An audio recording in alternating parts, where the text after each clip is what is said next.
नमस्कार दोस्तों, स्वागत है आप सभी साथियों का एक स्मार्ट स्टडी यूट्यूब चैनल पर। साथियों, आज इस क्लास में एसएससी जीडी एग्जाम 2024 के लिए प्रैक्टिस सेट नंबर 2 को देखेंगे, जिसमें जीके जीएस के 50 महत्वपूर्ण प्रश्न आपको करवाएंगे। वो क्वेश्चन हैं जो कि डायरेक्टली आपको आपके पेपर में देखने को मिलेंगे। तो चलिए बिना देरी की हुई क्लास को शुरू करते हैं। देखते हैं क्वेश्चन। साइंस और जीके जीएस के मिक्स क्वेश्चन हैं आज की इस क्लास में। और पहला क्वेश्चन है, दूध का सफेद रंग किस कारण से होता है? तो बहुत ही अच्छा क्वेश्चन है, वेरी इंपॉर्टेंट क्वेश्चन है। ध्यान से देखिएगा, दूध का जो रंग होता है ना सफेद, ये किस कारण से होता है? तो याद रखिएगा, इस क्वेश्चन के लिए करेक्ट आंसर होगा ऑप्शन नंबर डी, केसिन। देखिए, दूध में पाया जाने वाला जो प्रोटीन होता है वो होता है आपका कैसिन, और कैसिन के उपस्थिति के कारण ही जो है दूध का रंग सफेद होता है। तो राइट आंसर आएगा साथियों ऑप्शन नंबर डी। आगे देखिए, इंसुलिन में उपस्थित होता है क्या? तो देखिए, इंसुलिन में इनमें से क्या उपस्थित होता है? तो ध्यान से देखिए, इंसुलिन जो है, इंसुलिन जब किसी को शुगर यानी डायबिटीज़ की बीमारी होती है तो इंसुलिन का इंजेक्शन लगाया जाता है, ठीक है। और इंसुलिन हमारे शरीर में कहाँ पर बनता है? तो ये भी याद रखना, हमारे शरीर में जो अग्नाशय ग्रंथि है, अग्नाशय ग्रंथि की बीटा सेल्स में यानी बीटा कोशिकाओं से इंसुलिन हार्मोन का स्रावन होता है। तो देखिए, इंसुलिन में क्या उपस्थित रहता है ये आपसे पूछा जा रहा है। तो याद रखना, यहाँ आपका करेक्ट आंसर हो जाएगा ऑप्शन नंबर ए, प्रोटीन। आगे देखिए, आज का अगला क्वेश्चन है कि पौधे के किस भाग के माफ करना, पौधे के किस भाग से कपास के रेशे प्राप्त किए जाते हैं? यहाँ पर दो ही ऑप्शन आपको है और दो ही में से आपका एक आंसर होगा। तो देखिए, पौधे के किस भाग से कपास के रेशे प्राप्त किए जाते हैं? तो याद रखना, बीजों से। राइट आंसर होगा ऑप्शन नंबर ए, बीजों से। अगला क्वेश्चन ये रहा कि पानी से भरी बाल्टी की गहराई कम दिखती है, इसका कारण क्या है? तो पानी से भरी बाल्टी की गहराई कम दिखाई देती है, इसका कारण क्या है या किसके कारण ऐसा होता है? तो याद रखना, प्रकाश के अपवर्तन के कारण। राइट आंसर आएगा साथियों ऑप्शन नंबर बी, अपवर्तन। नेक्स्ट क्वेश्चन है, समतल दर्पण द्वारा बना प्रतिबिंब सदा कैसा होता है? तो देखिए, समतल दर्पण के द्वारा जो प्रतिबिंब बनता है वो सदा यानी सदैव सीधा होता है और आभासी होता है। याद रखिएगा ऑप्शन नंबर बी करेक्ट होगा। अगला क्वेश्चन है, काला जार से शरीर का कौन सा भाग है जो कि प्रभावित होता है? ये सभी क्वेश्चन आपके जीडी कांस्टेबल एग्जाम 2024 के लिए बहुत ही महत्वपूर्ण है। तो देखिए, काला जर से शरीर का कौन सा भाग है जो कि प्रभावित होता है? याद रखिएगा ऑप्शन नंबर ए राइट है, अस्थि मज्जा। नेक्स्ट है, प्लेग किसकी उपस्थिति से होता है? तो साथियों देखिएगा, प्लेग ये किसकी उपस्थिति से होता है? तो याद रखिएगा राइट आंसर आएगा ऑप्शन नंबर बी, बैक्टीरिया की उपस्थिति से। आगे देखिए, अगला क्वेश्चन है, देखिए चेचक बीमारी किस वायरस से होता है? ये भी क्वेश्चन काफ़ी इंपॉर्टेंट है। तो याद रखिए, जो चेचक बीमारी है ये किस वायरस के कारण होता है? तो बेरिओला वायरस। याद रखना, बेरिओला जोस्टर वायरस इसका पूरा नाम है। ऑप्शन नंबर सी, बेरिओला वायरस के कारण ही चेचक बीमारी होती है। नेक्स्ट क्वेश्चन है, मेंढक का वैज्ञानिक नाम क्या होता है? तो मेंढक का साइंटिफिक नेम आपसे पूछा जा रहा है। तो याद रखना, मेंढक का जो वैज्ञानिक नाम होता है वो होता है राना टिग्रीना, ठीक है, राना टिग्रीना होता है। तो ऑप्शन नंबर ए यहाँ करेक्ट हो जाएगा। नेक्स्ट क्वेश्चन देखिए, मनुष्य में कितनी जोड़ी कपाल तंत्रिका पाई जाती है? बहुत ही महत्वपूर्ण प्रश्न है ये। तो याद रखना, मनुष्य में कितनी जोड़ी कपाल तंत्रिका पाई जाती है? तो राइट आंसर आएगा ऑप्शन नंबर ए, 12 जोड़ी। नेक्स्ट क्वेश्चन है, फूलों की खेती के अध्ययन को क्या कहते हैं? तो भाई देखिए, फूलों की खेती के अध्ययन को क्या कहा जाता है? याद रखिएगा, फूलों की खेती के अध्ययन को फ्लोरिकल्चर कहते हैं। राइट आएगा ऑप्शन नंबर सी, फ्लोरिकल्चर, ठीक है। नेक्स्ट क्वेश्चन, निम्न में से कौन एक उड़ने वाली छिपकली है? यानी इनमें से कौन सी छिपकली है जो कि उड़ती है? तो देखिए, राइट आंसर आएगा option number B, Draco. Draco एक छिपकली का प्रकार है जो कि उड़ने वाली छिपकली है, याद रखना। नेक्स्ट क्वेश्चन है, निम्न में से कौन सा आहार मानव शरीर में नए उत्तकों की वृद्धि के लिए पोषक तत्व प्रदान करता है? तो देखिएगा, यहाँ आपका राइट आंसर हो जाएगा साथियों, पनीर, ठीक है। पनीर जो है ना, ये मानव शरीर में नए उत्तकों की वृद्धि के लिए पोषक तत्व प्रदान करता है। अगला क्वेश्चन है, किस प्रकार के उत्तक शरीर के सुरक्षा कवच का कार्य करते हैं? तो भाई देखिए, किस प्रकार के उत्तक हैं जो कि शरीर के सुरक्षा कवच का कार्य करते हैं? तो याद रखिएगा, एपिथेलियमी उत्तक। ऑप्शन नंबर ए करेक्ट हो जाएगा। नेक्स्ट क्वेश्चन है, मानव शरीर में सबसे अधिक मात्रा में कौन सा तत्व पाया जाता है? तो काफी अच्छा क्वेश्चन है। याद रखिएगा, मानव शरीर में सबसे अधिक मात्रा में कौन सा तत्व पाया जाता है? तो राइट होगा ऑप्शन नंबर बी, ऑक्सीजन। आगे देखिए, राष्ट्रपति का अध्यादेश कितने समय के लिए लागू रहता है? अब देखिए, भारत के जो राष्ट्रपति हैं साथियों वो अनुच्छेद संविधान के अनुच्छेद 123 के अंतर्गत अध्यादेश जारी करते हैं, जो कि कितने समय तक सक्रिय रहता है ये आपसे पूछा जा रहा है। तो याद रखिए 6 माह तक। ऑप्शन नंबर सी करेक्ट होगा, 6 महीने। पश्चिमी घाट को अन्य किस नाम से जाना जाता है? तो देखिए पश्चिमी घाट को अन्य किस नाम से जाना जाता है? तो याद रखिए सह्याद्री पर्वत श्रृंखला के नाम से। राइट आएगा ऑप्शन नंबर ए। नेक्स्ट है टेस्ट मैचों में भारत की ओर से पहला शतक किस खिलाड़ी ने लगाया था? तो टेस्ट मैचों में पहला शतक लगाने वाला भारतीय खिलाड़ी कौन है ये पूछा जा रहा है। तो याद रखिए राइट आंसर होगा ऑप्शन नंबर ए, लाला अमरनाथ। अगला क्वेश्चन है लाल मिट्टी का रंग लाल क्यों होता है? तो देखिए लाल मिट्टी का रंग लाल क्यों होता है? याद रखिए लौह ऑक्साइड की उपस्थिति के कारण। पिछली बार जीडी की परीक्षाओं में ये क्वेश्चंस बहुत ज़्यादा पूछा जा रहा था, ये मिट्टी का रंग प्रकार है ना। तो याद रखिए लौह ऑक्साइड की उपस्थिति के कारण। भारत में कौन सी जलवायु पाई जाती है? तो साथियों देखिए भारत में किस प्रकार की जलवायु पाई जाती है ये पूछा जा रहा है।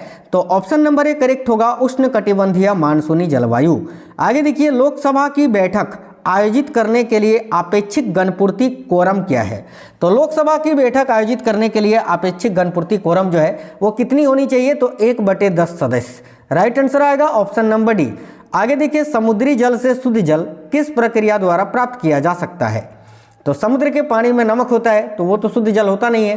तो समुद्र के जल से शुद्ध जल किस प्रक्रिया के द्वारा प्राप्त किया जा सकता है? तो याद रखना आसवन विधि के द्वारा। ऑप्शन नंबर सी करेक्ट होगा, आसवन। अगला क्वेश्चन है अंडमान को निकोबार से कौन सी जल संधि अलग करती है? तो देखिए अंडमान को निकोबार से कौन सी जल संधि है जो कि अलग करती है? याद रखना बहुत इंपॉर्टेंट क्वेश्चन है ये, 10 degree channel. Option number A. अगला क्वेश्चन है सबसे बड़ी coral reef great barrier reef ये जो है कहाँ है? तो देखिए सबसे बड़ी कोरल रीफ जो है ग्रेट बैरियर रीफ ये कहाँ पर स्थित है? राइट आंसर आएगा ऑप्शन नंबर बी, ऑस्ट्रेलिया में। अगला क्वेश्चन है land of the golden pagoda किसे कहते हैं? तो साथियों land of the golden pagoda ये किसको कहा जाता है, किस देश को? तो याद रखिए म्यांमार को। Option number C. Pandit Ravishankar का संबंध किस वाद्य यंत्र से है? तो देखिएगा साथियों बहुत ही प्यारा क्वेश्चन है, पंडित रविशंकर का संबंध किस वाद्य यंत्र से है ये पूछा जा रहा है। याद रखिएगा ऑप्शन नंबर ए करेक्ट होगा, सितार से। एनसीईआरटी की स्थापना कब हुई थी? देखिए national council education research and training. तो एनसीईआरटी की स्थापना कब हुई थी ये पूछा जा रहा है। तो राइट आंसर है ऑप्शन नंबर डी, 1961 में। चलिए आगे देखिए नेक्स्ट क्वेश्चन ये रहा कि शिक्षा की देखिए किंडरगार्टन पद्धति किसकी देन है? तो शिक्षा की ये जो किंडरगार्टन पद्धति है ये किसकी देन है? तो राइट आंसर होगा फ्रोबेल की। याद रखिए Froebel. Option number D correct होगा, फ्रोबेल। विश्व व्यापार संगठन की स्थापना कब हुई थी? तो देखिएगा वर्ल्ड ट्रेड ऑर्गेनाइजेशन यानी WTO की स्थापना कब हुई थी ये पूछा जा रहा है। तो राइट आंसर होगा साथियों 1995 में। Option number C. अगला क्वेश्चन है आधुनिक ओलंपिक खेलों की शुरुआत कब और कहाँ से हुई थी? तो देखिए आधुनिक ओलंपिक खेलों की शुरुआत जो है एथेंस में हुई थी और कब? तो 1896 से। ऑप्शन नंबर ए करेक्ट हो जाएगा।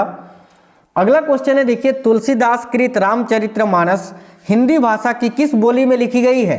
तो देखिए ये भी क्वेश्चन काफी इंपॉर्टेंट है, याद रखिएगा अवधी बोली में। ऑप्शन नंबर बी करेक्ट हो जाएगा। राज्यसभा के सदस्यों का चुनाव कितनी अवधि के लिए किया जाता है? तो याद रखिए राज्यसभा के जो सदस्य होते हैं उनका चुनाव 6 वर्ष के लिए किया जाता है साथियों, 6 ईयर्स के लिए। राइट आंसर होगा ऑप्शन नंबर बी, 6 वर्ष के लिए। आगे देखिए हिंदी भाषा का पहला समाचार पत्र कौन सा था? तो हिंदी भाषा का पहला समाचार पत्र कौन सा था? याद रखिएगा Udant Martand. Option number A correct हो जाएगा।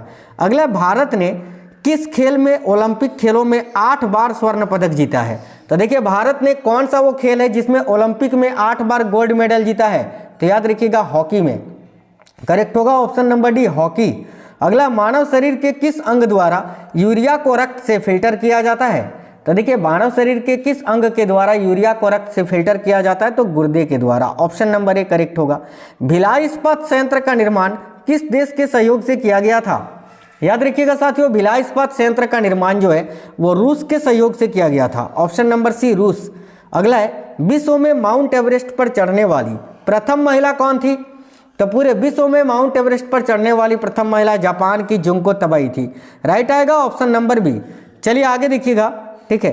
नेक्स्ट क्वेश्चन है उत्तरी ध्रुव में, और यहाँ पर एक चीज याद रखना, अगर भारत की पूछे कि वह पहली महिला कौन है, भारत की पहली महिला जो कि माउंट एवरेस्ट पर चढ़ी थी, तो याद रखिए बछेंद्री पाल, ठीक है।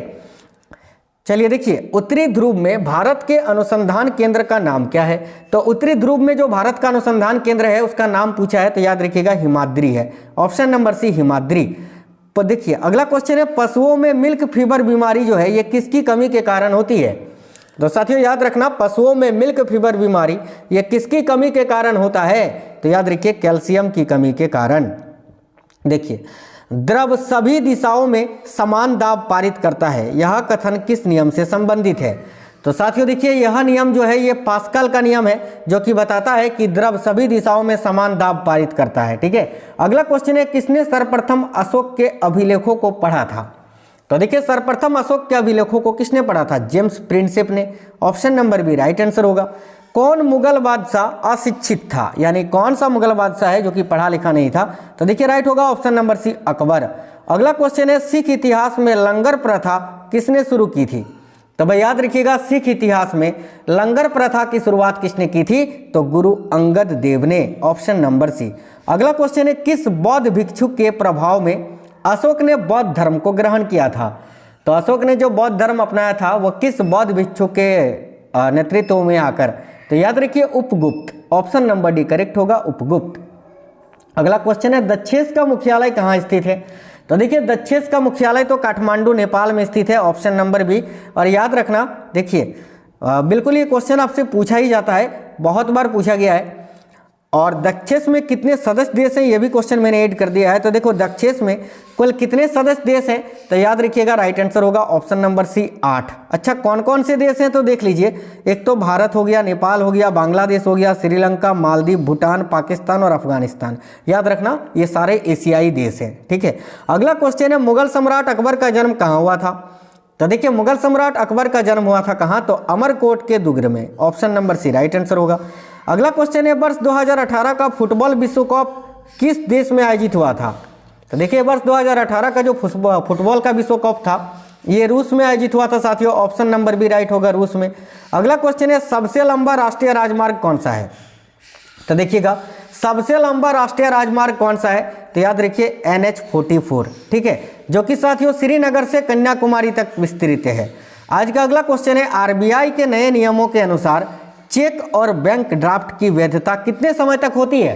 तो देखिए, रिजर्व बैंक ऑफ इंडिया के नए नियमों के अनुसार चेक और बैंक ड्राफ्ट की वैधता जो है वह साथियों 3 महीने तक होती है। Option number B right answer होगा, 3 महीने। तो बहुत ही महत्वपूर्ण प्रश्न थे, टोटल 50 क्वेश्चंस थे आज की इस क्लास में SSC GD कांस्टेबल एग्जाम 2024 के लिए। तो क्लास आपको कैसा लगा है कमेंट बॉक्स में बताइए। वीडियो को एक लाइक और शेयर जरूर कर देना। मिलेंगे नेक्स्ट वीडियो में, तब तक बिल्कुल स्वस्थ रहें, मस्त रहें। जय हिंद साथियों, वंदे मातरम।